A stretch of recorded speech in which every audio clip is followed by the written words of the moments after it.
The sun hung mercilessly over Dustwood Creek, casting long shadows across the parched earth as another scorching day began to fade. The town of Millhaven lay quiet, its wooden buildings weathered by countless seasons of desert wind and blazing heat. Most folks had retreated indoors, seeking refuge from the oppressive temperature that seemed to drain the life from everything it touched. Cowman rode slowly along the dusty main street, his weathered face hidden beneath the wide brim of his hat. At 43, he carried the weight of a man who had seen too much and lost even more. His horse, a sturdy bay mare named Belle, moved with the steady rhythm of countless miles traveled together. They were heading toward the river, not for any particular reason, just because the water offered the only respite from the heat in this God-forsaken place.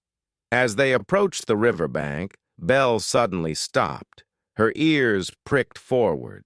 Cowman's hand instinctively moved to the revolver at his hip, his senses sharpened by years of living on the edge of civilization. Then he heard it, a soft whimpering, barely audible above the gentle flow of the creek. Dismounting quietly, Cowman moved toward the sound. Behind a cluster of cottonwood trees, he found a boy, no more than 12 years old, huddled against the riverbank. The child's clothes were torn and dirty, his face streaked with tears and grime. Dark hair fell across frightened eyes that darted nervously at every sound. "Easy there, son," Cowman said softly, keeping his distance. "I'm not here to hurt you." The boy scrambled backward, pressing himself against the muddy bank. "Please, mister, I didn't do nothing wrong, I swear it." Cowman studied the child carefully. The boy was thin, too thin, and his clothes, though dirty, had once been of good quality. This wasn't some street urchin. This was a child who had fallen from better circumstances. "What's your name, boy?" Cowman asked, crouching down to appear less threatening. I can't tell you," the boy whispered, his voice barely audible. "They'll find me if I tell you." Before Cowman could respond, the sound of approaching horses echoed across the plains. The boy's eyes widened in terror, and he pressed himself further into the shadows. "There, by the river," a voice shouted. "I saw him head this way." A group of 5 men on horseback came thundering toward them, led by Sheriff Hawkins, a portly man with a perpetually red face. Behind him rode Deputy Mills, young Tom Bradley from the general store, and 2 other townsmen Cowman recognized but didn't know well. "Cowman!" Sheriff Hawkins called out as he spotted the solitary figure. "You seen a boy around here? About 12 years old? Dark hair? Little thief's been causing trouble in town." Cowman glanced back at the terrified child, then stepped forward, positioning himself between the boy and the approaching men. "What kind of trouble?" "Stole money from the church collection box," Deputy Mills spat. $20, gone missing right after Sunday service. Mrs. Henderson saw this boy lurking around the church afterward. "That's a serious accusation," Cowman said carefully. "You got proof?" Sheriff Hawkins dismounted, his hand resting on his gun belt. "We got a witness, and the boy ran when we tried to question him. That's proof enough for me." The boy behind Cowman whimpered softly, and the sound cut through the desert air like a knife. Cowman had heard that sound before, the cry of something innocent and helpless, cornered by forces beyond its control.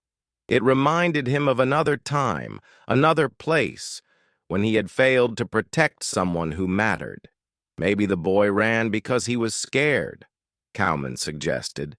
"Being chased by armed men tends to have that effect on children." "Don't matter why he ran," Tom Bradley interjected. "Theft is theft.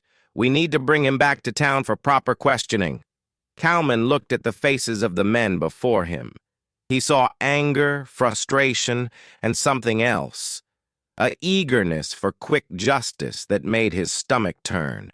These weren't bad men, but they were men who had already made up their minds. "The boy's under my protection now," Cowman said quietly. The words hung in the air like smoke from a gunshot. Sheriff Hawkins' face darkened, and the other men shifted uncomfortably in their saddles. "Now see here, Cowman," the sheriff said, his voice taking on a warning tone. "You can't just—" "I can and I am," Cowman interrupted. "The boy's scared and hungry. He needs food and rest before anyone starts asking him questions." "You're interfering with the law," Deputy Mills said, his young voice cracking with indignation. Cowman's eyes hardened. "I'm protecting a child. If that's against the law in this town, then maybe it's time someone took a hard look at what kind of laws you're enforcing." The tension stretched taut as a bowstring. For a moment, it seemed like violence might erupt right there by the peaceful creek. Then Sheriff Hawkins raised his hand. "Fine," he said through gritted teeth. "But you're responsible for him, Cowman. If that boy doesn't show up in town by tomorrow morning for proper questioning, I'll be coming for both of you." The men wheeled their horses around and rode back toward town, leaving clouds of dust in their wake. Cowman waited until they were completely out of sight before turning back to the boy. "Come on, son," he said gently. "Let's get you somewhere safe." The boy looked up at him with eyes that held too much fear for someone so young. "Why did you help me, mister?" Cowman was quiet for a long moment, remembering another child, another time when he hadn't been brave enough to stand up to a mob. "Because everyone deserves someone to stand up for them," he finally said. As they rode toward Cowman's remote cabin, the boy clinging to the saddle behind him, neither of them noticed the figure watching from the hills above. Mayor Blackwood lowered his spyglass, his face grim with concern. This was not how things were supposed to go. The boy was supposed to be caught quickly and quietly before he could tell anyone what he had seen. Now, with Cowman involved, everything had become infinitely more complicated. The mayor turned his horse toward town, his mind already working on how to handle this new development.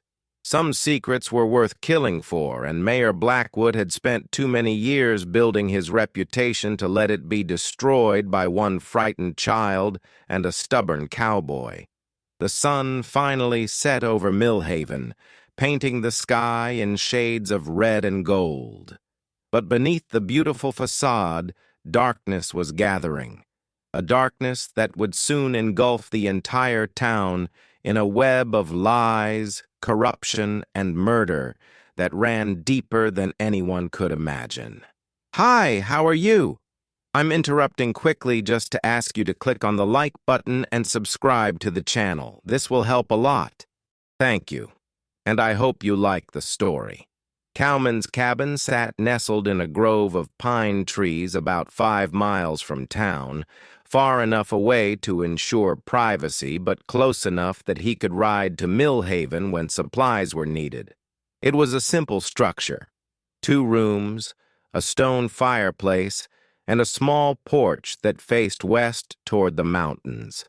He had built it himself after arriving in the territory 3 years ago, seeking solitude after losing everything that had once mattered to him.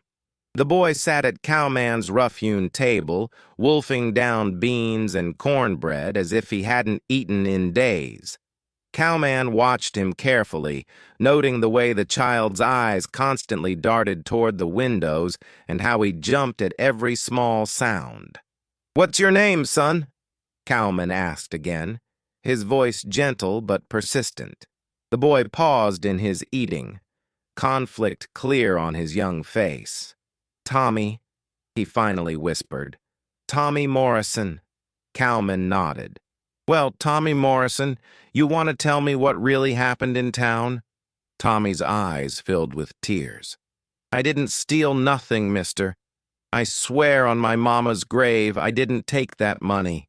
I believe you, Cowman said simply, but someone wants folks to think you did. Question is why?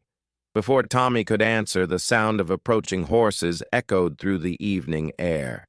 Cowman moved to the window and peered through the curtains. 3 riders were approaching, not the sheriff this time, but Mayor Blackwood himself, accompanied by his personal bodyguard, a dangerous man named Cutter, and surprisingly, Reverend Patterson from the church. Stay in the back room, Cowman told Tommy. Don't come out no matter what you hear. The boy nodded and disappeared into the cabin's small bedroom. Cowman checked his revolver, then stepped out onto the porch to meet his visitors. Mayor Blackwood was a distinguished-looking man in his 50s, with silver hair and expensive clothes that marked him as the wealthiest person in Millhaven. He had built his fortune through a combination of shrewd business deals and what some whispered were less than honest practices, but he was also known for his generous donations to the church and his efforts to bring civilization to the frontier. "Evening, Cowman," the mayor said, dismounting with practiced ease. "I hope you don't mind the late visit, but we have urgent business to discuss." "Mayor," Cowman acknowledged with a slight nod. "Reverend Cutter." Cutter said nothing, but his cold eyes never left Cowman's face. The man was a killer. Everyone in town knew it, though no one spoke of it openly. He had appeared in Millhaven about a year ago and quickly found employment with the mayor as a security consultant. Reverend Patterson, a thin, nervous man with thinning hair, stepped forward. "Cowman, I understand you're harboring the boy who stole from our church. As a man of God, I'm asking you to turn him over so we can handle this matter with Christian charity." "Funny thing about that, Reverend," Cowman said, leaning against the porch railing. "The boy claims he didn't steal anything. Says he's innocent." Mayor Blackwood's smile never wavered, but something cold flickered in his eyes. Of course he would say that. Thieves rarely confess to their crimes without proper encouragement. "What kind of encouragement you have in mind?" Cowman asked. "Nothing harsh," the mayor assured him. "Just a thorough questioning to get to the truth. The boy will be treated fairly, I give you my word." Cowman studied the 3 men before him. Something about their urgency didn't sit right. If this was just about $20 stolen from a church collection, why would the mayor himself ride out here in the dark? "I appreciate your concern, Mayor, but the boy's staying here tonight. Sheriff already agreed to that." Mayor Blackwood's facade slipped slightly. "I'm afraid that's not acceptable, Cowman. This matter needs to be resolved immediately." "Why the rush?" Cowman asked. $20 ain't worth losing sleep over." "It's not about the money," Reverend Patterson said quickly, then stopped as the mayor shot him a warning look. "What the Reverend means," Mayor Blackwood said smoothly, "is that it's about the principle. We can't have children thinking they can steal from the church without consequences." But Cowman had caught the slip, and his suspicions deepened. "What is it about, then? If not the money?" The silence stretched uncomfortably. Finally, Cutter spoke for the first time, his voice like gravel. "Maybe we should just take the boy, boss.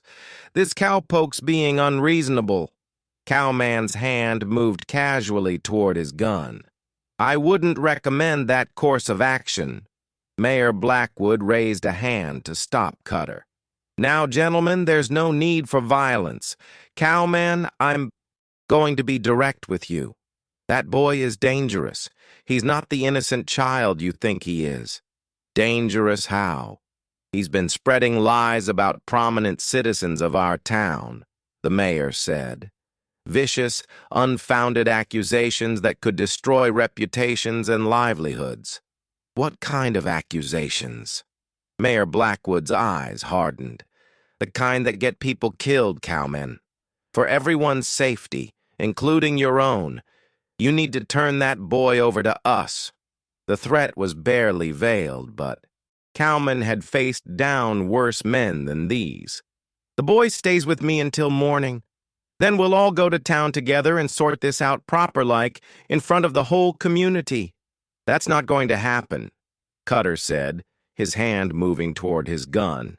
"Yes, it is," Cowman replied calmly. "Unless you're planning to murder me right here on my own property. But that might be hard to explain to the folks in town, especially since Sheriff Hawkins knows you came out here." Mayor Blackwood's face flushed with anger, but he was trapped by his own public image. He couldn't afford to be connected to violence, especially not against someone as well-regarded as Cowman. "You're making a serious mistake," the mayor said finally. "But have it your way. We'll see you in town tomorrow morning. And Cowman, I hope you're prepared for the consequences of your stubbornness." The three men mounted their horses and rode away, leaving Cowman alone on his porch. He waited until their hoofbeats faded completely before going back inside. Tommy emerged from the bedroom, his face pale. "I heard everything," he whispered. "Mister, you don't understand what you're getting into." "Then help me understand," Cowman said. "What did you see that's got them so scared?" Tommy's whole body trembled as he struggled with the decision. Finally, the words came pouring out in a rush. "I was walking past the mayor's office 3 nights ago, trying to find somewhere to sleep. The window was open and I heard voices. Mayor Blackwood was talking to someone about money. Lots of money. He said the railroad deal was going to make them all rich, but they had to keep the real buyers secret." Cowman frowned. "What railroad deal?" "The one where the town's selling land to the railroad company." "But, mister, the mayor wasn't talking to no railroad men. He was talking to Mr. Jameson from the bank, and they were laughing about how they were going to cheat the townspeople out of their fair share." The pieces began falling into place in Cowman's mind. The railroad was planning to build a line through Millhaven, which would make the town's land incredibly valuable. If someone knew the exact route in advance, they could buy up property cheap and resell it to the railroad for enormous profits. "There's more," Tommy continued. "I saw them looking at maps, marking off properties. They were planning to buy land from folks who don't know how valuable it's going to be. But the worst part is, they were talking about forcing people to sell if they wouldn't do it willingly. How would they force them?" Tommy's voice dropped to a whisper. "They said they'd burn them out if they had to. Make it look like accidents. The mayor said Cutter was real good at that kind of work." Cowman felt a chill run down his spine. This wasn't just about theft or even fraud. This was about murder and arson, all in the name of greed. "Why didn't you go to the sheriff?" he asked. "Because Sheriff Hawkins was there too," Tommy said miserably. "He was part of it, mister. They're all part of it." The full scope of the conspiracy began to dawn on Cowman. The town's most respected leaders were planning to systematically cheat and intimidate their own neighbors, and they were willing to kill to keep their secret safe. "That's why they want you so bad," Cowman said. "You're the only witness to their planning meeting." Tommy nodded. "I tried to run away, but they saw me. I've been hiding ever since, but they found me today. That's when they made up the story about me stealing from the church." Cowman looked at the frightened boy and made a decision that would change both their lives forever. "Well, Tommy Morrison, looks like we've got ourselves a fight on our hands. But don't you worry. Come morning, this whole town's going to know the truth about their precious mayor." Outside, hidden in the darkness beyond the cabin, a figure lowered a listening device and smiled grimly. Cutter had heard every word, and now he knew exactly how dangerous the boy really was. Mayor Blackwood would want to know immediately, and then they would have to take more drastic action. The stakes had just been raised, and blood would flow before this was over. Dawn broke over Millhaven with an ominous red sky that old-timers said meant trouble was coming. Cowman had spent the night planning, knowing that simply riding into town and making accusations wouldn't be enough. He needed proof, and he needed allies. But in a town where the sheriff, mayor, and banker were all part of the conspiracy, finding trustworthy people would be a challenge. Tommy had slept fitfully, waking several times from nightmares. Over breakfast, he provided more details about what he had overheard. The conspiracy involved not just stealing land, but also manipulating the town's finances. Mayor Blackwood had been using his position to redirect town funds into his own accounts, planning to disappear once the railroad deal was complete. "There's something else," Tommy said hesitantly. "I saw papers on the mayor's desk. One of them had a list of names, people they called problems. Your name was on it, mister." Cowman wasn't surprised. He had been asking too many questions lately about some of the mayor's business dealings, and his reputation as a man who couldn't be bought or intimidated made him a threat to their plans. "We need to get evidence," Cowman said. "Your word against theirs won't be enough, especially with you being accused of theft." "I know where they keep the papers," Tommy said. "In a safe behind a painting in the mayor's office. I saw them put documents there." "That's breaking and entering," Cowman pointed out. "So is what they're doing to the whole town," Tommy replied with surprising maturity. As they prepared to leave for town, Cowman noticed dust clouds on the horizon, riders approaching fast. He grabbed his rifle and positioned himself at the window. 6 men, he told Tommy. Cutter's leading them, and they're armed for war. "They're not going to wait for us to come to town," Tommy said, his face pale. Cowman made a quick decision. "There's a root cellar behind the cabin. Hide there and don't come out until I call for you.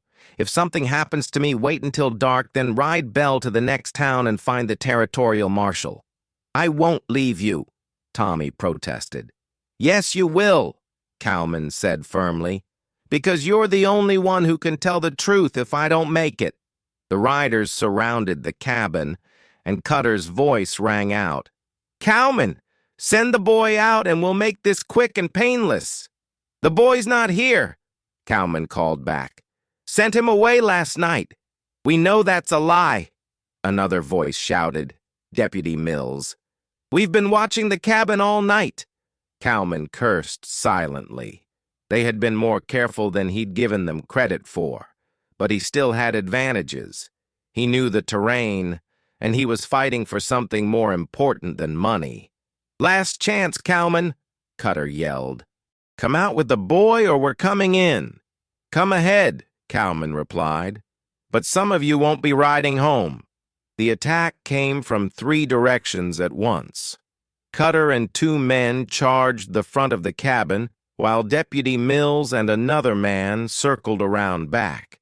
The 6th man stayed with the horses, ready to pursue if anyone tried to escape.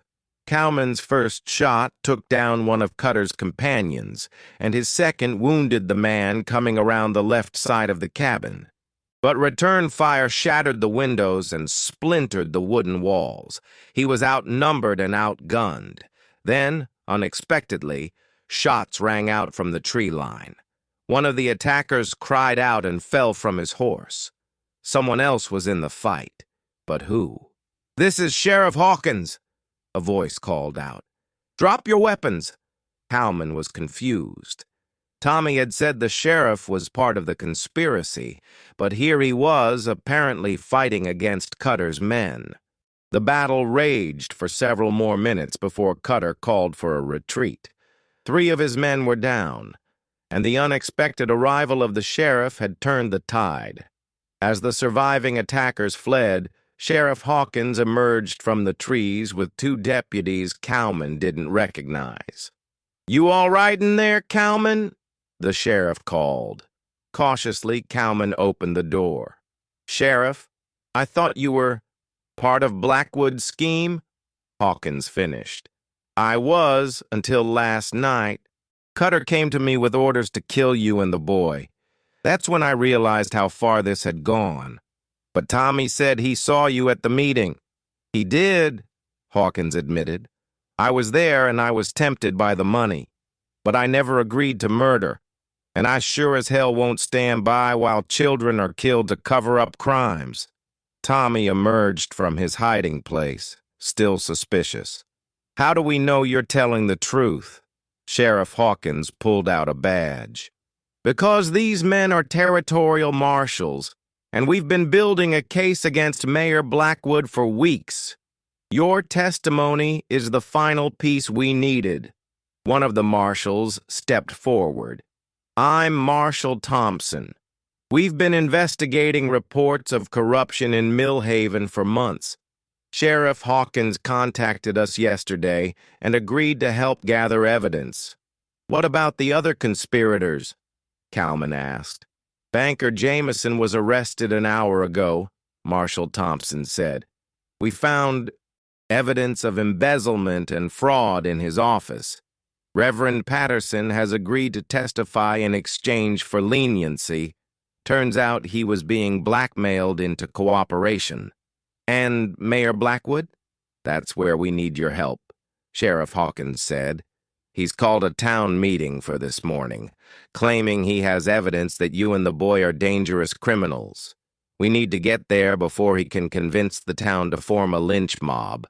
The ride to town was tense, with everyone watching for signs of another ambush. But they reached Millhaven without incident, finding the entire population gathered in the town square. Mayor Blackwood stood on the steps of the courthouse, addressing the crowd with his usual charismatic authority. "Citizens of Millhaven," he was saying, "we face a grave threat to our community. A dangerous drifter and a thieving child are spreading vicious lies about your elected officials." "That's enough." "Blackwood!" Marshal Thompson called out as their group rode into the square. The crowd turned, murmuring in confusion as they saw the territorial marshals. Mayor Blackwood's face went pale, but he quickly recovered his composure. "Marshal Thompson," he said smoothly, "what brings you to our peaceful town?" "You do," the marshal replied, dismounting and pulling out an arrest warrant. "Mayor Blackwood, you're under arrest for conspiracy, fraud, embezzlement, and attempted murder." The crowd erupted in shocked voices. Many of the townspeople couldn't believe their beloved mayor could be guilty of such crimes. "This is outrageous," Blackwood protested. "I demand to know what evidence you think you have." Tommy stepped forward, his young voice carrying clearly across the square. "I have the evidence. I saw you planning to cheat everyone in this town. I heard you talking about burning people out of their homes if they wouldn't sell their land cheap." "The word of a thief," Blackwood sneered. "This boy stole money from our church." "No, he didn't," Reverend Patterson said, stepping out of the crowd. His face was haggard with guilt and fear. "I'm sorry, Mayor, but I can't lie anymore. The boy never stole anything. You told me to make that accusation to discredit him." The crowd's murmur grew louder, and Cowman could see doubt beginning to creep into their faces. These were good people who had trusted their leaders, and learning of that betrayal was a painful shock. Marshal Thompson addressed the crowd. "Citizens of Millhaven, your mayor and several other officials have been systematically stealing from your town treasury and planning to defraud you out of valuable land. The railroad is coming through here, and your property is worth far more than they were willing to pay you." "How much more?" called out Mrs. Henderson from the crowd. "Conservative estimates suggest the land values will increase by at least 500%. the marshal replied. Mayor Blackwood and his conspirators plan to buy your land at current prices, then resell it to the railroad for enormous profits.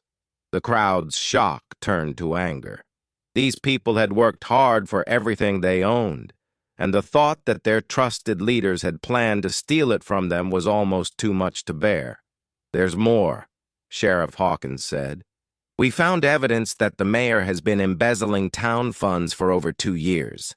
The money that was supposed to go for road improvements, the new schoolhouse, and the church repairs, it's all been diverted to his personal accounts. Mayor Blackwood saw his support crumbling and made a desperate play. Even if some of these accusations are true, he said, I've done more for this town than anyone. I brought prosperity and growth. I deserve compensation for my efforts. You deserve a rope, someone shouted from the crowd, and others began to voice their agreement. But Cowman stepped forward, raising his hand for silence. Mayor Blackwood deserves a fair trial, just like any other citizen. We're not a lynch mob. We're a community of law-abiding people.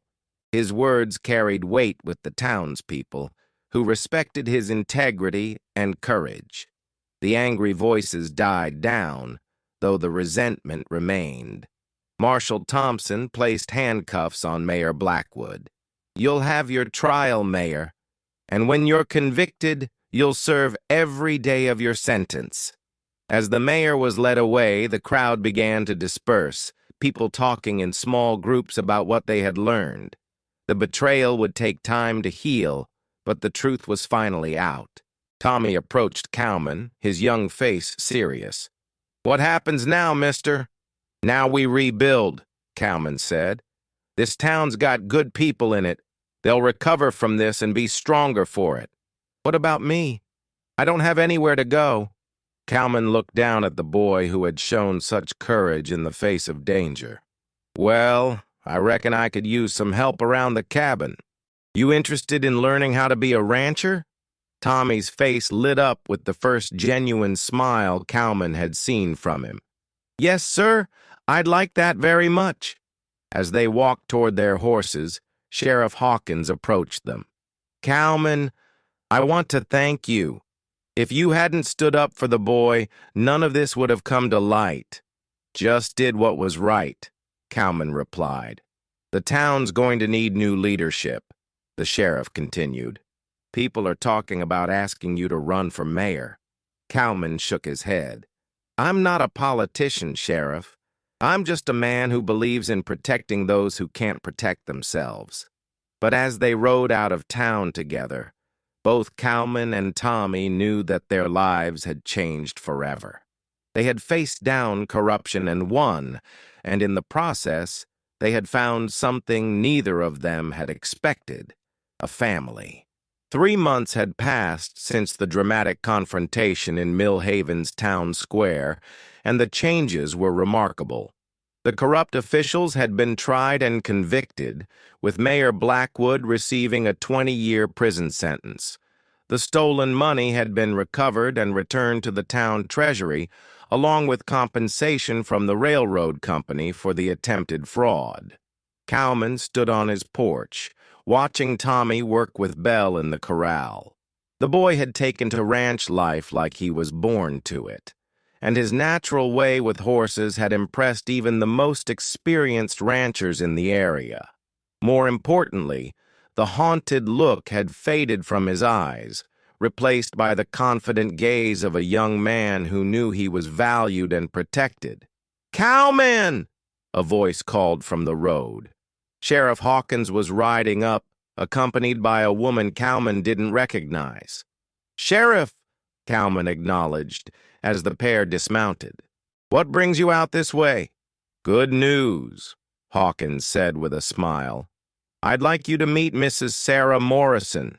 The woman stepped forward, her eyes fixed on Tommy, who had stopped working with the horse and was staring at her in shock. "Tommy," she whispered, her voice breaking with emotion. "Mama."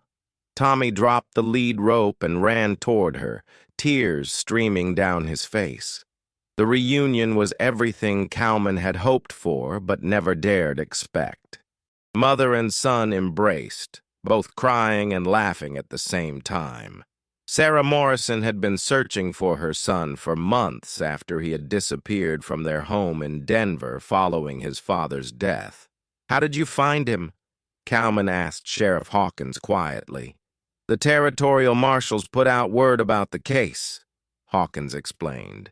"Mrs. Morrison saw the story in a Denver newspaper and recognized the description. She's been traveling for 2 weeks to get here." Sarah Morrison approached Cowman, still holding Tommy's hand. "Mr. Cowman, I can never thank you enough for what you've done for my son. Sheriff Hawkins told me how you protected him, how you risked your life to keep him safe. The boy's got courage," Cowman said simply. "He did most of the protecting himself. I want to offer you a reward," Sarah said. "I have some money saved." "No need for that, ma'am," Cowman interrupted. "Having Tommy here has been reward enough."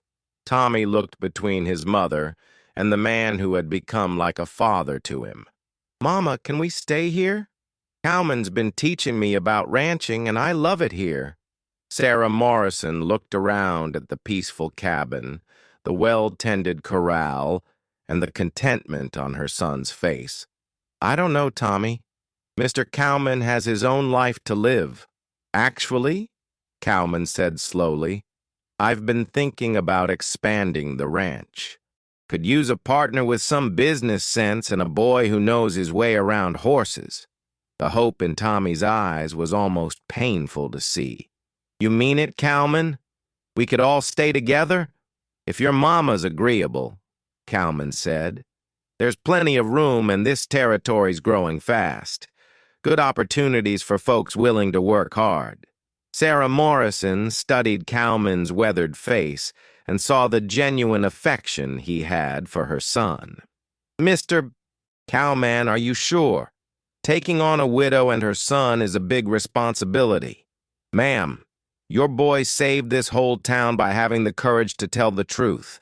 I'd be honored to have you both as partners." Sheriff Hawkins cleared his throat. "There's something else you should know. The town council voted last night. They're naming the new school after you, Cowman. The Thomas Cowman School for Children." Cowman looked surprised. "That's not necessary, Sheriff." "Maybe not necessary, but it's right," Hawkins said. "You showed this town what real leadership looks like, standing up for what's right even when it's dangerous." As the sheriff prepared to leave, he pulled Cowman aside. "There's one more thing. Cutter escaped from custody yesterday. The marshals think he might be heading this way looking for revenge." Cowman's expression hardened. "I'll be ready for him." "We all will," Hawkins said. "The whole town's got your back now, Cowman. You're not alone in this fight." That evening, as the three of them sat around the dinner table, Sarah Morrison shared her story. Her husband had been a shopkeeper in Denver who had discovered a similar corruption scheme involving city officials. When he had tried to expose it, he had been murdered, made to look like a robbery gone wrong. Sarah had fled with Tommy, but they had been separated during an attack by the same men who had killed her husband. "Tommy was so brave," she said, her voice filled with pride. "He managed to escape and has been surviving on his own for months." "He's got his father's courage," Cowman said, "and his mother's determination." As they talked, Tommy noticed movement outside the window. "Cowman," he said quietly, "there's someone out there." Cowman was on his feet instantly, his hand moving to his gun. "Sarah, take Tommy to the back room. Don't come out until I call for you." But before they could move, the front door exploded inward. Cutter stood in the doorway, his gun drawn and his face twisted with hatred. "Well, well," he sneered. "The whole happy family together. Makes this easier." "Let the woman and boy go, Cutter," Cowman said calmly. "Your fight's with me. My fight's with everyone who cost me my job and my reputation," Cutter replied. starting with the brat who couldn't keep his mouth shut. Tommy stepped forward, surprising everyone. "I'm not afraid of you anymore." Cutter laughed harshly. "You should be, boy. You cost me everything." "No," Tommy said firmly. "You cost yourself everything when you decided to hurt innocent people for money." The distraction was exactly what Cowman needed. He drew and fired in one smooth motion, his bullet taking Cutter in the shoulder and spinning him around. Cutter's return shot went wide, shattering a lamp. Before Cutter could recover, the sound of approaching horses filled the air. Sheriff Hawkins and a posse of townsmen surrounded the cabin, having followed Cutter's trail from town. "It's over, Cutter," Hawkins called out. "You're surrounded." Cutter, clutching his wounded shoulder, looked around at the determined faces and slowly dropped his gun. "This ain't finished," he snarled. "Yes, it is," Cowman said quietly. "Your boss is in prison, your gang is scattered, and this town won't be intimidated anymore." As Cutter was led away in chains, the townspeople gathered around the cabin. Mrs. Henderson brought fresh bread. The blacksmith offered to repair the damaged door, and Doc Williams tended to Cutter's wound before he was taken to jail. "This is what a real community looks like," Sarah Morrison said softly to Cowman. "People taking care of each other." "It's what Tommy helped create," Cowman replied. "His courage gave everyone else the strength to stand up for what's right." 6 months later, the Cowman Ranch had become one of the most successful operations in the territory. Sarah Morrison had proven to be an excellent business manager, while Tommy had developed into a skilled horseman and ranch hand. More importantly, they had become a real family. The town of Millhaven had also prospered. With honest leadership and the railroad bringing new opportunities, businesses were thriving, and new families were moving in regularly. The school that bore Cowman's name had opened with Sarah Morrison as its first teacher. On a warm spring evening, as they sat on the porch watching the sunset, Tommy asked the question that had been on his mind for weeks. "Cowman, would it be all right if I called you Pa?" Cowman felt his throat tighten with emotion. "I'd be honored, son." Sarah Morrison reached over and took Cowman's hand. "Thomas, there's something I've been wanting to ask you." "What's that, Sarah?" "Would you consider making this arrangement permanent? I mean, would you consider marrying me?" Cowman looked at this remarkable woman who had brought such joy and purpose to his life, and at the boy who had become the son he'd never had. "Sarah Morrison? I can't think of anything I'd like more." As the stars came out over the peaceful ranch, the three of them sat together, planning their future. They had faced corruption, violence, and betrayal, but they had emerged stronger and more united than ever. Tommy, now 14 and tall for his age, had grown into a confident young man who understood the value of truth and courage. Sarah had found love again after tragedy, and Cowman had discovered that sometimes the greatest adventures come not from running away from responsibility, but from embracing it. The town of Millhaven continued to grow and prosper, built on a foundation of honesty and community spirit that had been forged in the crucible of crisis. And at the heart of it all was the story of a lonely cowboy who had chosen to protect a frightened child, and in doing so had saved not just the boy, but an entire community. Years later, when people told the story of how Millhaven had been saved from corruption, they always began the same way. It all started when Cowman found a boy by the river and decided to do what was right, no matter the cost. And they always ended the same way. Sometimes the greatest courage comes not from facing down outlaws with guns, but from standing up for those who can't stand up for themselves. The legend of Cowman and the boy by the river became a testament to the power of ordinary people to do extraordinary things when they choose justice over convenience and love over fear. It was a story that would be told for generations, inspiring others to find their own courage when the moment demanded it. In the end, they had all found what they were looking for. Tommy had found safety and a family. Sarah had found love and purpose, and Cowman had found redemption and the chance to be the protector he had always wanted to be. The sun set over the Cowman ranch, painting the sky in brilliant colors that seemed to promise endless possibilities for the future. And in that moment, all was right with the world. Hello, how are you? Did you enjoy the story?